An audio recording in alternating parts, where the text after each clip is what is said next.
How we doing, Hot Water? Are we good? Yes, come on. I've just been on holiday. I've been to New York City. And it was fucking amazing, man, right? And I'll tell you about New York. The highlight of New York City for me was the sea glass carousel. Has anyone heard of it here before? Right, it is fucking amazing, right? It is like these big glass fish containers. There's this carousel that goes round and round. And I was there with my girlfriend, and I got in one pod, and she got in the other. I went, oh my fucking God. This sea glass carousel's got seatbelts. This is going to be fucking sick. This is going to shit on our glass carousels, wherever the fuck they are. And then the sea glass carousel starts, and the music starts playing, and the sea glass carousel's going up and down, and it's spinning round in a lovely circle. And with the music playing, I feel like I'm in a Wes Anderson film, and we're all having a great time.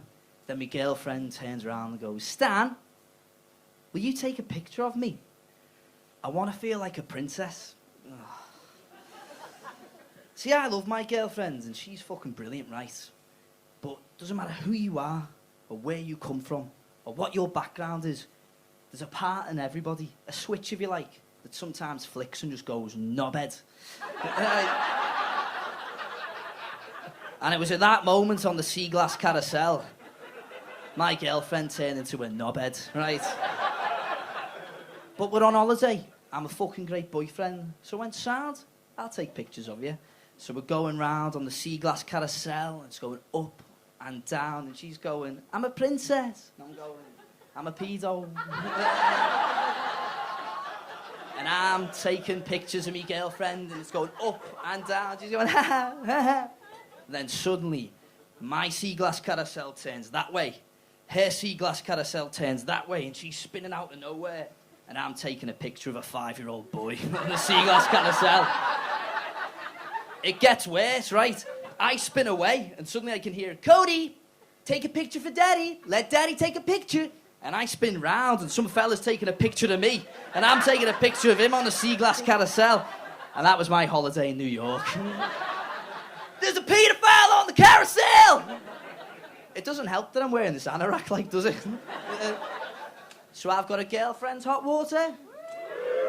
Please do cheer that fact. It took me 23 years to acquire one. The Queen even wrote to me. I wrote back to her. I said, fuck off, you patronising cunt. At least she's not me cousin. Yeah, come on.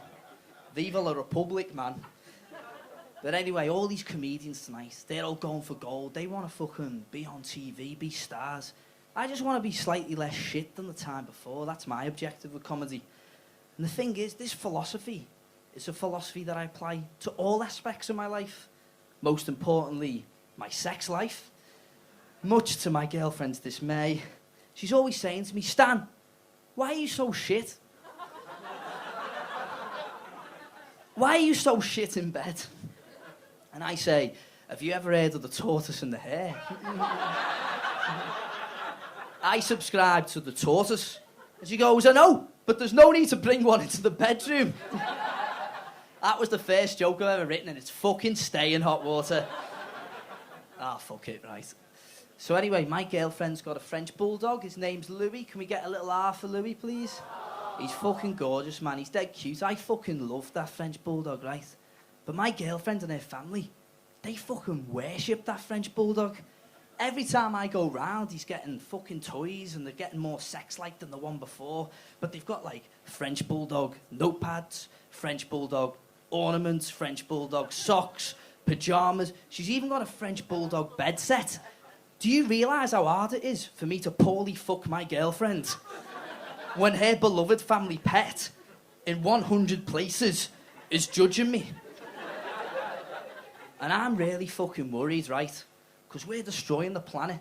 And, you know, in 50 years' time, we're all going to be gone, most probably, right? And all that's going to fucking survive is, like, some weird fucking mutant species race or people from Birkenhead. And I'm really worried that what's going to happen is our civilization's going to get destroyed, and the only house that's going to remain is her house. And in 50 years' time, when the mutants from Birkenhead and Stoke start doing excavations, right, they're going to think in 2019 in Liverpool that we worshipped French bulldogs. I believe this happened in ancient Egypt. Any Egyptologists in the house? Yes, said the liar. But I applaud you, Mom. But I think that's what happens with ancient Egypt, right? They're there and they've got all these fucking pyramids and all this civilization on the Nile and it's fucking booming. And they're there like having a stroke. No. Fucking love hot water toast! No. Nah, he's had a stroke. And what happens is mate goes, fuck, no.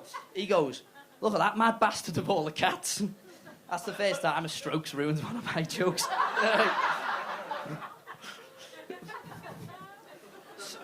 So Freddie alluded to this before. We're in Liverpool tonight. Give me a cheer if you're from Liverpool. And I think that Liverpool is a unique city, right? We're not southern, but we're not quite northern. And what I mean by that is we don't wear flat caps or have whippets on the end of our cocks. But we do get stag doos up north. That's a criteria for a northern town, don't you think? I was in Liverpool city centre the other day and I saw 4 guys in O'Brien's on Slater Street. And one of them went, "Dave, over here, son." And they all got in a huddle like that. Then one of them took out a selfie stick and took a picture. And he went, "We all die, but not all of us live." 4 Jaeger bombs, please, love. And you wouldn't get that the other way around, would you? Never hear about groups of lads from the north going down to the south. You never hear, like, you know, a group of lads from Newcastle going to Canterbury for a night out, do you? Oh, it was fucking brilliant. The Lawtons were dead friendly, and we were in bed by 10:30. Have we got any students in the house? Fucking you, you fresh-faced bastards. No, any graduates in? See, I am a graduate, and I loved university. And university, for me, was the happiest time of my life. And the main reason behind that was the protection it offered me from my own family. Wait, I'll bloody phrase that wrong. It sounds like my dad hits me. No. Which he does, which he doesn't. What I mean by that is, when you're at family parties, you might get this at the minute, right? So I'll be there at university, you know, home for Christmas or something. And you'd be at a family party, and your auntie, no one likes, like Auntie fucking Lisa, right? She'd sidle over and she goes, "Hiya, Stan. What are you up to at the minute?" Which roughly translated as, "How can I judge you?" And my response would be, "Oh, Auntie Lisa, I'm just at university." Which roughly translated as, "Fuck off, Auntie Lisa. You have nothing on me.